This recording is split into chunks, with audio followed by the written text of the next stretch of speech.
Ak zabehneš celé kolečko na Nivách za 90 sekúnd, kúpiš niečo za 100 €. Ideš do toho? Fakt? Áno. Ideš do toho? 3, 2, 1 a poď.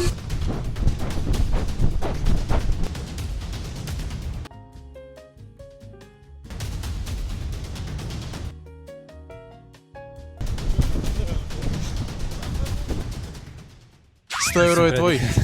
Predýchaj. Ja som šťastný. Kam ideme nakupovať?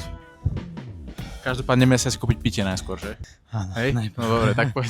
Hovoril si, že si myslel, že to nestíhaš? No, myslel som, že nestíham vôbec, lebo ja som začal tak rýchlo, ja som behával a teraz mesiac som mal takú prestávku. Budeš pokračovať odteraz. No, samozrejme. Pitie máme kúpené, budeme rehydratovaní a potom pôjdeme do... Do Interšportu by sme mohli ísť. Každopádne vchádzame do Interšportu, ako prvé ideme nájsť čo? Kettlebell. Kettlebell. Dobre, tak koľko kilový? To je 6 kg. 6. Tak aspoň 8 alebo 10, ne? No. Vybrali sme si teda ponožky, gumu a kettlebell. Ideme to zaplatiť a potom ideme ešte niekam inám.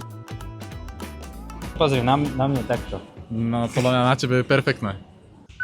Dobre Maxim, tak som rád, že si šťastný. Sme šťastní aj my. Toto bol náš prvý challenge, kde sa behalo. No uvidíme, že či niekto to dá lepšie ako ja. Každopádne, keď to chcete skúsiť vy, tak mi dajte vedieť dole v komentároch a na budúce sa vidíme. Toto inak už je tvoje, to super. Dobre.